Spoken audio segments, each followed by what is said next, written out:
नमस्कार दोस्तों, बघेल ट्यूटोरियल के इस ऑनलाइन एजुकेशन प्लेटफॉर्म पर आपका हार्दिक स्वागत है। आप सभी विद्यार्थियों ने छत्तीसगढ़ करंट अफेयर सीरीज के लिए बहुत ही अच्छा प्रतिक्रिया दिया। इसके लिए आप सभी विद्यार्थियों का बहुत बहुत धन्यवाद। आप सभी विद्यार्थियों के लिए बघेल ट्यूटोरियल राष्ट्रीय अंतर्राष्ट्रीय करंट अफेयर्स की भी सीरीज ला रही है, जिसमें सप्ताह भर में घटित राष्ट्रीय अंतर्राष्ट्रीय घटनाओं को MCQ के माध्यम से सॉल्व करेंगे तथा उसके साथ ही साथ उनसे संबंधित अन्य जानकारियों का भी अध्ययन करेंगे। ये न केवल राज्य स्तरीय एग्जाम बल्कि राष्ट्रीय स्तर के एग्जाम्स जैसे UPSC, SSC, बैंकिंग आदि के लिए भी उपयोगी साबित होंगे। तो चलिए शुरू करते हैं आज का सेशन। आज का पहला प्रश्न है, देश का पहला क्वांटम कंप्यूटिंग आधारित टेलीकॉम नेटवर्क लिंक कहाँ शुरू किया गया है? आपके ऑप्शन है, पहला मुंबई में, दूसरा दिल्ली में, तीसरा अहमदाबाद में, चौथा बेंगलोर में। इसका सही जवाब होगा दोस्तों दिल्ली में। देश का पहला क्वांटम कंप्यूटिंग आधारित टेलीकॉम नेटवर्क लिंक दिल्ली में शुरू किया गया है। यह दिल्ली के संचार भवन और राष्ट्रीय सूचना विज्ञान केंद्र के बीच स्थापित किया गया है।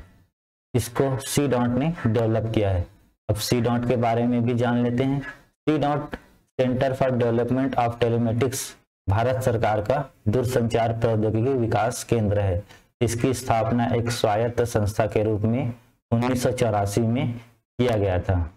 इसे भारतीय दूरसंचार नेटवर्क की आवश्यकताओं को पूरा करने के लिए तथा अत्याधुनिक दूरसंचार प्रौद्योगिकी विकसित करने का संपूर्ण अधिकार तथा पूर्ण स्वतंत्रता दिया गया है। इसका मुख्य उद्देश्य दूरसंचार प्रौद्योगिकी के क्षेत्र में उत्कृष्ट केंद्र की स्थापना करना है। क्वांटम कंप्यूटिंग आधारित टेलीकॉम नेटवर्क क्या है? तो इसमें क्वांटम फिजिक्स के सिद्धांतों का इस्तेमाल किया जाता है। यह पारंपरिक नेटवर्क से अधिक सुरक्षित तरीके से इंफॉर्मेशन भेजने की सुविधा प्रदान करता है, जिसकी वजह से कम्युनिकेशन को बाधित करना और हैक करना मुश्किल होता है। क्वांटम कंप्यूटिंग क्या है? तो क्वांटम कंप्यूटर क्यूबिट्स अर्थात क्वांटम बिट्स पर आधारित होते हैं, जिसमें सूचनाओं या डाटा का सुरक्षित तरीके से इंक्रिप्शन होता है। इससे हैकिंग जैसी समस्या का सामना नहीं करना पड़ता।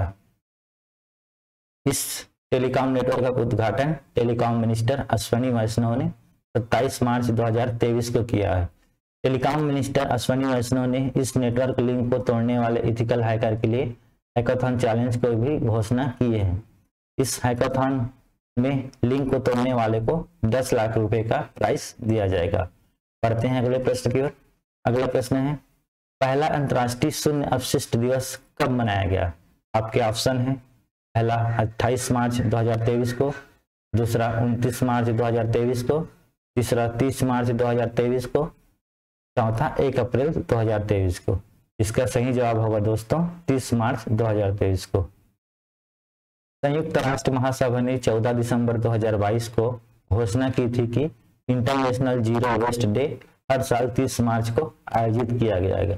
इसी परिप्रेक्ष्य में 30 मार्च 2023 को पहला इंटरनेशनल जीरो वेस्ट डे का आयोजन किया गया। इसका मुख्य उद्देश्य कूड़े कचरे से मानव स्वास्थ्य, अर्थव्यवस्था और पर्यावरण पर बद से बदतर हो रहे प्रभावों के मद्देनजर कूड़े कचरे के सही निपटान हेतु जागरूकता फैलाना है। दुनिया भर में सालाना 2 अरब टन से अधिक ठोस अपशिष्ट उत्पन्न होता है, जिसमें से 45% का उचित प्रबंधन नहीं किया जाता है। इस दिवस की theme achieving sustainable and environmentally sound practices of minimizing and managing waste रखा गया है। संयुक्त राष्ट्र महासभा के बारे में जान लेते हैं। यह संयुक्त राष्ट्र के 6 अंगों में से एक है और यही केवल सर्वांगीण संस्था है जिसमें संयुक्त राष्ट्र के समस्त सदस्य राष्ट्रों का सम प्रतिनिधित्व है। इसलिए इसे विश्व की लघु संसद भी कहा गया है। राष्ट्र 6 अंगों से बना हुआ है: महासभा, सुरक्षा परिषद, ट्रस्टी, न्यास परिषद, आर्थिक और सामाजिक परिषद, अंतर्राष्ट्रीय न्यायालय और सचिवालय से। संयुक्त राष्ट्र संघ की स्थापना 24 अक्टूबर 1945 को हुई थी। इस वर्तमान में इसके 193 सदस्य हैं। बढ़ते हैं अगले प्रश्न की ओर। अगला प्रश्न है, केंद्र सरकार ने 1000 शहरों को 3 स्टार कचरा मुक्त शहर बनाने का लक्ष्य क्या तय किए गए हैं? आपके ऑप्शन है अक्टूबर 2024 तक, मार्च 2024 तक, अक्टूबर 2025 तक, या फिर इनमें से कोई नहीं। इसका सही जवाब होगा दोस्तों अक्टूबर 2024 तक। इंटरनेशनल जीरो वेस्ट डे के अवसर पर स्वच्छता कार्यक्रम का आयोजन किया गया था। केंद्रीय शहरी आवास और शहरी कार्य मंत्री हरदीप सिंह पुरी ने स्वच्छोत्सव कार्यक्रम के दौरान इसका ऐलान किया। उन्होंने कहा कि अक्टूबर 2024 तक देश के 1000 शहरों को 3 स्टार कचरा मुक्त शहर बनाने का लक्ष्य निर्धारित किया गया है। हरदीप सिंह पुरी ने और बताया कि शहरी भारत खुले में शौच से मुक्त ODF अर्थात ओपन डिफेक्शन फ्री हो गया है और ग्रामीण भारत को खुले में शौच से मुक्त करने का कार्य जारी है। अब स्वच्छोत्सव कार्यक्रम के बारे में जान लेते हैं। स्वच्छोत्सव कार्यक्रम भारत में साफ सफाई और स्वच्छता को बढ़ावा देने के लिए सरकारी पहल है। इसे 2019 में शुरू किया गया था। इसका उद्देश्य नागरिकों को उनके दैनिक जीवन में स्वच्छता और स्वच्छता के महत्व के बारे में जागरूकता बढ़ाया जाना तथा भारत को एक स्वच्छ और स्वस्थ राष्ट्र बनाना है। बढ़ते हैं अगले प्रश्न की ओर। अगला प्रश्न है, किस शहर में देश का दूसरा सबसे बड़ा क्रिकेट स्टेडियम बनाने के लिए हिंदुस्तान जिंक लिमिटेड और राजस्थान क्रिकेट एसोसिएशन ने MOU साइन किया है? आपके ऑप्शन है पहला जोधपुर, दूसरा भरतपुर, तीसरा जयपुर, चौथा इनमें से कोई नहीं। इसका सही जवाब होगा दोस्तों जयपुर। जयपुर शहर में देश का दूसरा सबसे बड़ा क्रिकेट स्टेडियम बनाने के लिए हिंदुस्तान जिंक लिमिटेड और राजस्थान क्रिकेट एसोसिएशन ने MOU साइन किया है। इसे जयपुर के चौनक गांव में स्थापित किया जाएगा। वेदांता की हिंदुस्तान जिंक लिमिटेड ने इसके लिए राजस्थान क्रिकेट एसोसिएशन के साथ एक समझौता ज्ञापन पर हस्ताक्षर किए हैं। इस स्टेडियम के निर्माण में 400 करोड़ रुपए का खर्च होगा। इसमें से 300 करोड़ रुपए वेदांता की हिंदुस्तान जिंक लिमिटेड और 100 करोड़ रुपए राजस्थान क्रिकेट एसोसिएशन वहन करेगा। अब आपके मन में सवाल आ रहा होगा कि हिंदुस्तान जिंक लिमिटेड तो सरकारी कंपनी है। दरअसल सरकार ने इसे प्राइवेटाइजेशन के तहत वेदांता ग्रुप को दे दिया गया है। इस स्टेडियम में 75,000 दर्शकों की बैठने की क्षमता होगी। अब जानते हैं देश के सबसे बड़े क्रिकेट स्टेडियम के बारे में। विश्व का सबसे बड़ा तथा देश का सबसे बड़ा क्रिकेट स्टेडियम अहमदाबाद के मोढेरा में स्थित नरेंद्र मोदी स्टेडियम है, जिसे पहले सरदार पटेल स्टेडियम के नाम से जाना जाता था। इसका उद्घाटन 2020 में किया गया था और इसमें 1,32,000 दर्शकों की बैठने की क्षमता है। अहमदाबाद के मोढेरा में स्थित क्रिकेट स्टेडियम और ऑस्ट्रेलिया में के मेलबर्न में स्थित स्टेडियम के बाद यह दुनिया का तीसरा सबसे बड़ा और भारत का दूसरा सबसे बड़ा क्रिकेट स्टेडियम होगा, जो जयपुर में बनेगा। जयपुर में बनने वाले इस क्रिकेट स्टेडियम का नाम Anil Agrawal international cricket stadium Jaipur रखा जाएगा। वे देश के प्रमुख उद्योगपति हैं। वे वेदांता रिसोर्सेज लिमिटेड के फाउंडर और चेयरमैन हैं। इस कंपनी के पास भारत सहित दुनिया के कई देशों में कॉपर, जिंक सहित मेटल पदार्थ के खदान हैं। देश का पहला सेमीकंडक्टर प्लांट वेदांता और फॉक्सकॉन मिलकर गुजरात में स्थापित कर रहे हैं। अगला प्रश्न है, केंद्र सरकार ने किस तरह के ऑनलाइन गेम्स पर प्रतिबंध लगाने की एडवाइजरी जारी की है? ऑप्शन है क्रिकेट, दूसरा सट्टेबाजी, तीसरा हिंसा, चौथा इनमें से कोई नहीं। इसका सही जवाब होगा दोस्तों सट्टेबाजी। इलेक्ट्रॉनिक्स और सूचना प्रौद्योगिकी मंत्रालय ने 6 अप्रैल 2023 को एक एडवाइजरी जारी किया है। इसके अनुसार लुभावने विज्ञापनों के जरिए दांव लगाकर पैसे कमाने का सपना दिखाने वाले सट्टेबाजी बैटिंग ऐप बंद किए जाएंगे। ऐसे कई तरह के विज्ञापन आपको देखने को मिलते होंगे, जिसमें टीम बनाओ, इनाम पाओ, दांव लगाओ, किस्मत बदलो जैसे शब्द कहे जाते हैं। सरकार का कहना है कि अगर कोई मीडिया प्लेटफॉर्म प्रत्यक्ष या अप्रत्यक्ष रूप से सट्टेबाजी का विज्ञापन करता है तो उसे कानून का उल्लंघन माना जाएगा। सूचना प्रौद्योगिकी डिजिटल मीडिया एथिक्स कोड के नियम के अनुसार सट्टेबाजी प्लेटफॉर्म के विज्ञापन एक गैर कानूनी गतिविधि है जिसे डिजिटल मीडिया पर नहीं दिखाया जा सकता है। आईटी राज्य मंत्री राजीव चंद्रशेखर ने बताया कि ऑनलाइन गेम्स की सेल्फ रेगुलेटरी संगठन एसआरओ की तरफ से जांच की जाएगी। वर्तमान में इलेक्ट्रॉनिक्स और सूचना मंत्री अश्विनी वैष्णव हैं, जो कि रेलवे मिनिस्टर भी हैं। बढ़ते हैं अगले प्रश्न की ओर। अगला प्रश्न है, सैन्य गठबंधन नाटो का 31वां सदस्य देश कौन बना है? आपके ऑप्शन है, पहला जापान, दूसरा स्वीडन, तीसरा फिनलैंड, चौथा भारत। इसका सही जवाब होगा दोस्तों फिनलैंड। अप्रैल 2023 में फिनलैंड नाटो का नया मेंबर बन गया है। वो इस मिलिट्री अलायंस में शामिल होने वाला 31वां देश है। फिनलैंड के बारे में जान लेते हैं। फिनलैंड की राजधानी हेलेंस्की है और इसका बॉर्डर रूस से लगता है। तुर्की और हंगरी दो ऐसे देश थे जो फिनलैंड और स्वीडन को नाटो में शामिल किए जाने में परेशानियां पैदा कर रहे थे। हालांकि वे फिनलैंड के मामले में मान गए हैं। माना जा रहा है कि बहुत जल्द ही स्वीडन भी नाटो का हिस्सा बन जाएगा। नए बदलाव से रूस बहुत बेचैन हो गया है। इसकी वजह है नाटो का आर्टिकल 5, जिसके मुताबिक किसी भी सदस्य देश पर हमले को नाटो के सभी देशों पर हमला माना जाएगा। रूस ने फिनलैंड की सदस्यता का विरोध जताते हुए कहा कि अगर फिनलैंड में नाटो फोर्स तैनात होती है तो हम कुछ और कड़े कदम उठाएंगे। दरअसल इससे पहले 2022 में यूक्रेन ने नाटो की मेंबरशिप लेने का प्रयास किया था, जिससे खफा होकर रूस ने उस पर हमला कर दिया। जो युद्ध अभी भी जारी है। नाटो क्या है? NATO North Atlantic Treaty Organization है। यह यूरोप तथा उत्तरी अमेरिकी देशों का एक सैन्य और राजनीतिक गठबंधन है।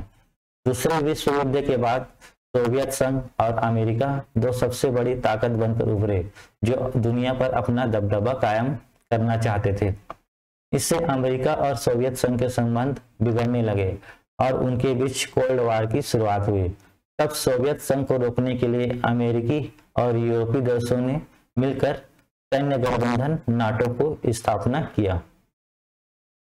स्थापना इस 4 अप्रैल 1949 को हुआ था, जिसका हेडक्वार्टर बेल्जियम के ब्रुसेल्स में है। नाटो की स्थापना के समय अमेरिका समेत 12 देश इसके सदस्य थे। वर्तमान में 31 सदस्य देश हैं, जिसमें 29 यूरोपीय तथा 2 उत्तरी अमेरिकी देश हैं। इस संगठन की सबसे बड़ी जिम्मेदारी नाटो देशों की और उसकी आबादी की रक्षा करना है। नाटो के आर्टिकल 5 के मुताबिक इसके किसी भी सदस्य देश पर हमले को नाटो के सभी देशों पर हमला माना जाएगा। 1952 में नाटो से जुड़ा तुर्की एकमात्र मुस्लिम सदस्य देश है। मैप में देख लेते हैं। मैप में ये फिनलैंड है और इसकी बॉर्डर रसिया से लगती है।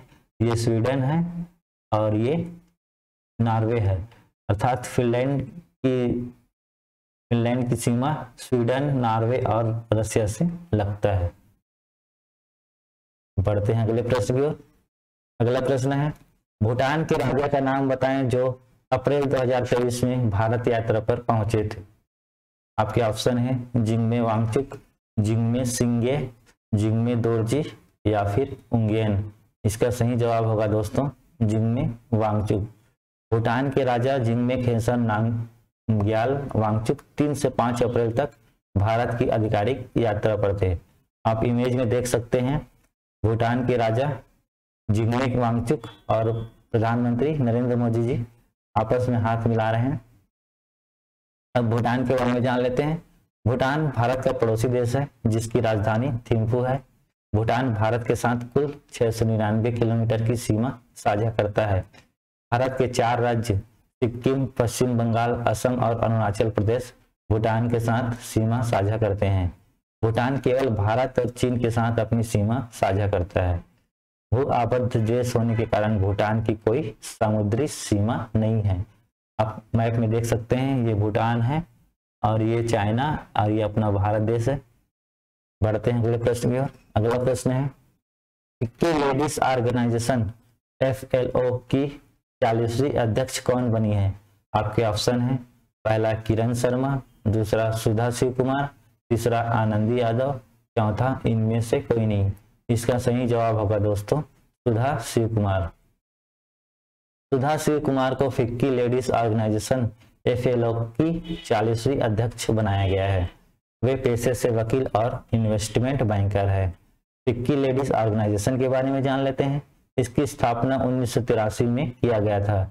इसकी अध्यक्ष अभी सुधा शिव कुमार को बनाया गया है तथा जिसमें लगभग 3000 व्यवसायी महिलाएं इसकी सदस्य हैं। फिक्की के बारे में जान लेते हैं। फिक्की भारतीय वाणिज्य एवं उद्योग महासंघ भारत के व्यापारिक संगठनों का संघ है। इसकी स्थापना 1927 में महात्मा गांधी की सलाह पर घनश्याम दास बिरला एवं पुरुषोत्तम ठक्कर द्वारा किया गया था। इसका मुख्यालय नई दिल्ली में है। वर्तमान में संदीप सोमानी इसके अध्यक्ष हैं। बढ़ते हैं अगले प्रश्न की ओर। अगला प्रश्न है भारतीय रिजर्व बैंक RBI का स्थापना दिवस कब मनाया जाता है?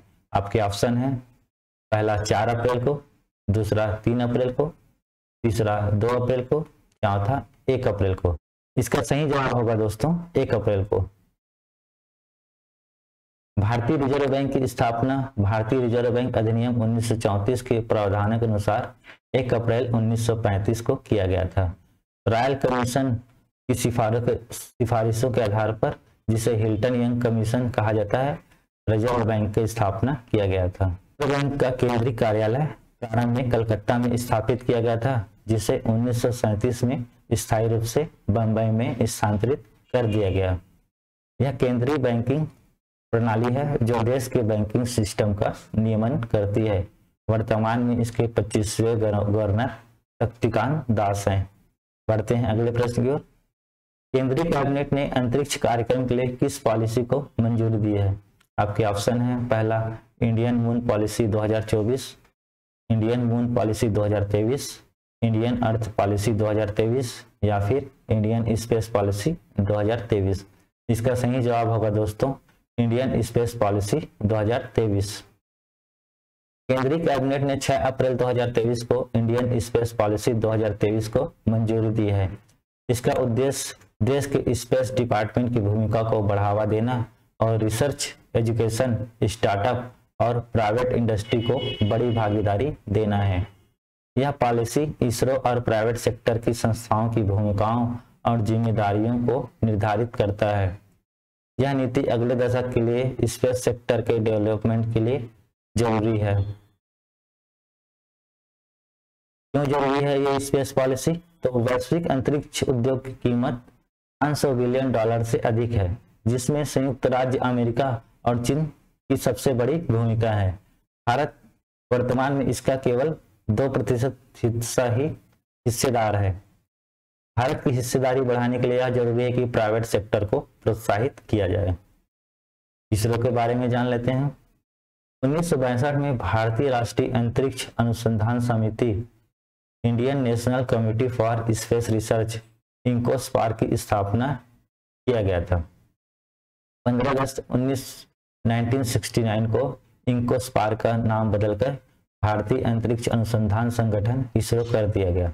अगर आपसे पूछे कि इसरो का स्थापना कब किया गया तो आपको 15 अगस्त 1969 को लेना है, और इसरो की पूर्ववर्ती संस्था का नाम पूछा जाए तो आपको इंकोस्पार को बताना है।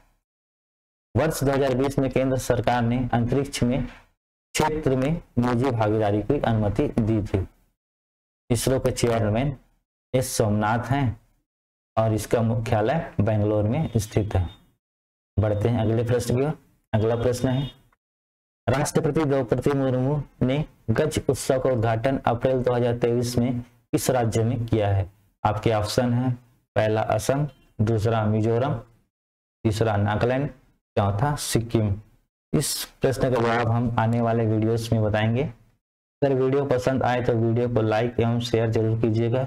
ऐसे ही अन्य वीडियोस के लिए बघेल ट्यूटोरियल के यूट्यूब चैनल को सब्सक्राइब कीजिएगा तथा अन्य जानकारियों के लिए टेलीग्राम ग्रुप से जरूर जुड़िएगा। धन्यवाद।